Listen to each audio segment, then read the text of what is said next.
سارا عالم اسلام سنی شیعہ ہمیں بہت کم فرق ہے. عقائد میں، نظریات میں تو شیعہ میں بھی فرق ہے، سنی شیعہ میں بھی فرق ہے. عقائد میں تو سنی میں بھی فرق ہے. میں جس فرق کی بات کر رہا ہوں وہ اعمال کا فرق، وہ رفتار کا اور کردار کا فرق ہے. اگر میں یہ کہتا ہوں کہ سنی شیعہ کے اندر بہت کم فرق ہے تو مجھ پر ایک اعتراض آتا ہے، مجھ سے ایک سوال ہوتا ہے، کیا یہ فرق کم ہے کہ ہم پہلا امام اور خلیفہ مانتے ہیں اور ہمارے بھائی چوتھا مانتے ہیں، آپ کہہ رہے ہیں کوئی فرق نہیں ہے؟ تو بھائی یہ فرق تو شیعہ میں بھی ہے، یہ فرق تو سنی میں بھی ہے. عقائد کا فرق تو ذاتی اور فردی ہے. جو اسلامی تعلیمات کے حوالے سے بات ہوگی تو وہ اعمال اور رفتار کی بات ہوگی. عقیدہ تو آپ سب کا مختلف ہے، کوئی کسی جیسا عقیدہ نہیں رکھتا. بھائی سلمان اور ابو ذر کا عقیدہ ایک نہیں تھا، اصحاب پیغمبر کے عقائد ایک جیسے نہیں تھے. اور پھر میں نے ایک جملہ کہا کہ میں نے کتنا علی پہنچایا ہے ان لوگوں تک کہ جن سے مجھے علی چاہیے، جنہیں میں چاہتا ہوں کہ مولا کائنات کو وہ ایسے مانے جیسے میں مانتا ہوں. تو میں نے کتنا پہنچایا علی بن ابی طالب کا کمال اور عظمتیں ان تک. میں نے کیا اہتمام کیا ہے، میں نے کیا انتظام کیا ہے.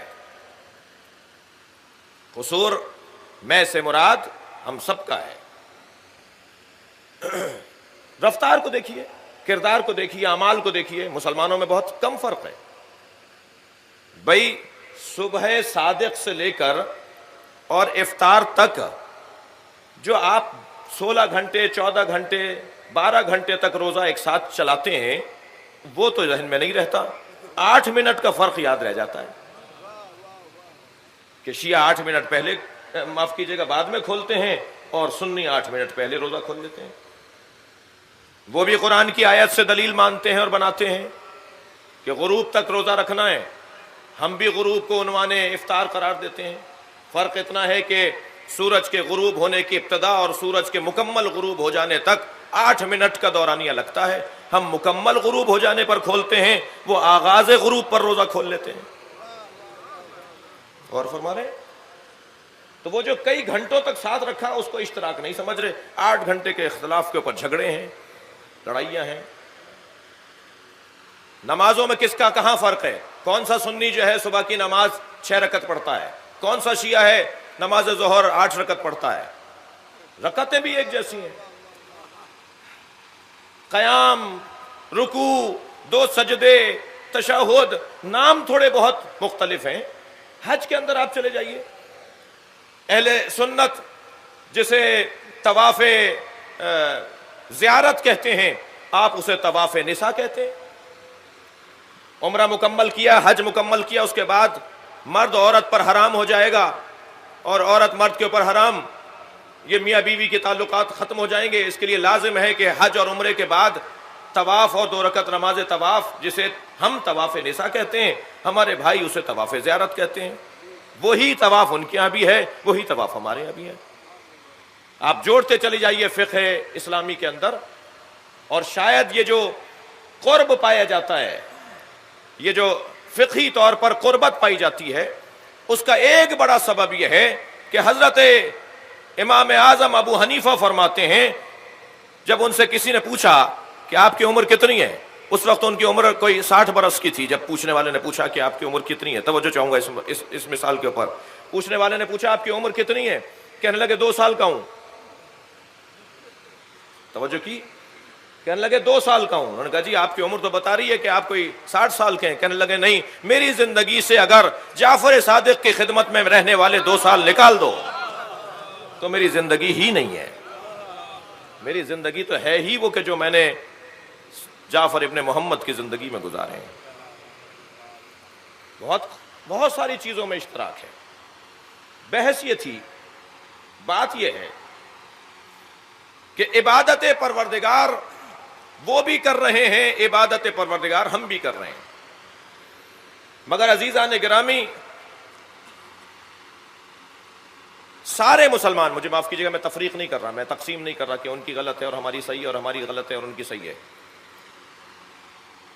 یہ کس نے بتایا ہے ہمیں؟ بحث یہ تھی. یہ 2 رکعت نماز فجر کی کس نے بتائی ہے؟ یہ حج ایسے ہوگا کس نے بتایا ہے؟ یہ روزہ ایسے کھولو گے ایسے رکھو گے کس نے بتایا ہے؟ تم تو کہہ رہے ہو کہ اللہ کی بات کرو اور اللہ کے علاوہ کسی اور کی بات نہیں ہونی چاہیے، جتنی بات تم سرکار کی عظمت کی کرو گے اتنے تم شرک سے قریب ہوتے چلے جاؤ گے۔ کہاں لے جا رہے ہو مسلمانوں کو؟ کیا نامعقول بات کر رہے ہو؟ غور کر رہے ہیں؟ ہمیں نبی نے بتایا ہے کہ صبح کی 2 رکعت نماز ہے، ظہر کی اتنی ہے، عصر کی اتنی، مغرب کی اتنی، عشاء کی اتنی۔ ہمیں عبادتوں کا سلیقہ سرکار دو جہاں نے عطا کیا ہے، اور جس نے ہمیں عبادتوں کا سلیقہ عطا کیا ہو، جس نے بتایا ہو کہ تمہیں اللہ کے آگے سر کیسے جھکانا ہے، کیا کہہ دو گے تو تمہاری نماز باطل ہو جائے گی۔ صلو کما رأیتمونی اصلی، ایسے نماز پڑھو جیسے مجھ مصطفیٰ کو پڑھتے دیکھ رہے ہو۔ اللہ کی عبادت کرنی ہے مگر سلیقہ میں بتاؤں گا۔ جس نے تمہیں عبادت کا سلیقہ بتایا ہو، توجہ چاہوں گا، سرکار نے اپنے ایک صحابی کو آواز دی، وہ نماز پڑھ رہا تھا، توجہ پڑھائیں گے اپنی، نہیں آیا، حضرت نے دوبارہ آواز دی، وہ تشریف نہیں لائے، سرکار نے تیسری مرتبہ آواز دی، وہ نہیں آئے، نماز مکمل کرنے کے بعد حضرت کی خدمت میں آ کے کہتے ہیں یا رسول اللہ آپ کی آواز سن رہا تھا مگر میں نماز پڑھ رہا تھا۔ حضرت نے فرمایا تمہاری نماز قبول ہی نہیں ہے، اس لیے کہ تمہیں نماز میں نے بتائی تھی، تم بھول گئے کہ تمہیں نماز کس نے سکھائی ہے۔ اللہ کی عبادت ہونی ہے مگر مصطفیٰ کی محبت کے ساتھ۔ صلوات پڑھیں گے محمد و آل محمد۔ بھئی ایک زاویہ حسین آیا ہے، میں چاہوں گا کہ اس میں آپ کو شریک قرار دوں اپنی فکر کے ساتھ۔ جو کثرت سے اللہ کے حبیب نے عبادت انجام دی، اسی عبادت میں کچھ اختلاف بھی سامنے آیا کہ حضرت نے ہاتھ کھول کے نماز پڑھی یا حضرت نے ہاتھ باندھ کے نماز پڑھی۔ پھر حضرت نے ہاتھ باندھا بھی تو کہاں ہاتھ باندھا، اور پھر اگر سرکار نے ہاتھ باندھا تو کیا ہمیشہ باندھا، اور کیا کھولا تو ہمیشہ کھولا۔ یہ بحثیں ہیں چاروں فقہوں کے اندر، توجہ ہے میرے ساتھ آپ کی۔ تو مختلف انداز سے سرکار کی عبادت کے حوالے سے بحثیں ہیں، میں اس بحث میں مبتلا نہیں ہونا چاہتا کہ سینے پر باندھا، پیٹ پر باندھا، ہاتھ کھولا یا کیا، مگر میں اتنا جانتا ہوں کہ جب 3 دورے خلافت اور حکومتوں کے بعد مولا کائنات بظاہر خلافت پر فائز ہوئے، اور آپ نے اپنی رسمی اور اداراتی اور ریاستی اعتبار سے جو پہلی نماز جماعت، توجہ ہے آپ حضرت کی، جو پہلی نماز جماعت میرے مولا علی نے پڑھائی ہے، اس کے پڑھ لینے کے بعد اصحاب آپس میں یہ کہہ رہے تھے لقد ذکرتنی صلاۃ محمدہ، آج محمد مصطفیٰ کی نماز یاد آ گئی ہے۔ صلوات پڑھیں گے محمد و آل محمد۔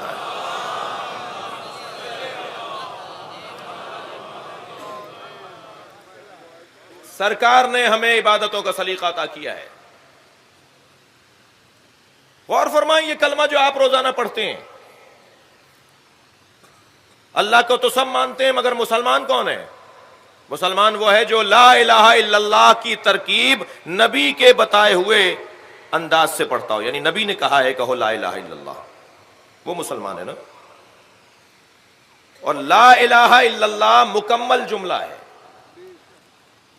البتہ اس کے 2 حصے ہیں، لا الہ اور پھر استثناء کے ساتھ الا اللہ۔ مگر اس لا الہ الا اللہ کے بعد ایک اور جملہ بھی آپ اور ہم کہتے ہیں، اور وہ جملہ ہے محمد الرسول اللہ، ایسا ہی ہے بھائی۔ جب 2 جملے بولے جاتے ہیں، اپنی دقت بڑھائیے گا، میں شاید کوئی کسی بچے کے لیے نئی بات ہو، جب 2 جملے مکمل بولے جاتے ہیں نا تو اس کے درمیان ایک واو کا فاصلہ ہوتا ہے۔ واو بعض اوقات جملہ استنافیہ کے لیے ہوتا ہے، اور واو بعض اوقات جملہ عاطفہ کے لیے ہوتا ہے۔ جملہ عاطفہ کے لیے بعض اوقات واو کا لفظ ہوتا ہے، بیٹا رہنے دو، اور بعض اوقات واو جو ہے وہ استنافیہ کے لیے استعمال ہوتا ہے۔ بھائی یہاں استنافیہ بھی ٹھیک تھا اس لیے کہ نیا جملہ ہے، عاطفہ کا والا واو بھی ٹھیک تھا اس لیے کہ پہلے والے کلمے کے اوپر آپ عطف کر رہے ہیں۔ البتہ استنافیہ زیادہ بہتر ہے، زیادہ قریب ہے۔ دینی طالب علم بیٹھے ہوئے ہیں، عربی گرامر سے آگاہ اور آشنا لوگ بیٹھے ہوئے ہیں، مجھے جو ہے وہ ایک پیغام دینا چاہتا ہوں۔ یہاں پر اللہ کی توحید کا اقرار کرنے کے بعد نبی کی رسالت کا جب ہم اقرار کر رہے ہیں نا تو واو کا فاصلہ بھی نہیں ہے۔ بھائی لاکھوں مرتبہ پڑھا ہے آپ نے کلمہ، ذرا میری دقت کو ذرا دیکھ لیجئے۔ لا الہ الا اللہ کے فوراً بعد آپ کہتے ہیں محمد الرسول اللہ، یعنی دو جملے بھی اللہ ماننے کو تیار نہیں ہے۔ میری توحید کے ساتھ مصطفیٰ کی رسالت کا اقرار کرو سانس لیے بغیر۔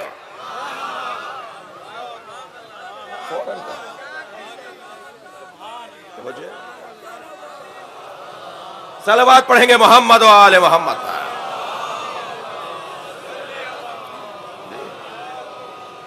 اچھا اگر آمادہ ہیں اور خستہ اور تھک نہیں رہے میری باتوں سے، اکتا نہیں رہے، تو ایک جملہ اور سن لیں۔ بھائی میں نے کہا لا الہ الا اللہ، بغیر فاصلے کے کہا محمد الرسول اللہ۔ اللہ کی ہا اور محمد کی میم ملی ہوئی ہے، اور جیسے ہی میں نے کہا محمد الرسول اللہ، بغیر فاصلے کا کہا علی ولی اللہ۔ اللہ اکبر، تینوں کلمے کہنے ہیں بغیر فاصلے کے۔ ایک کو عقیدہ توحید کہتے ہیں، ایک کو رسالت کا عقیدہ، ایک کو ولایت کا عقیدہ۔ صلوات پڑھیں گے محمد و آل محمد۔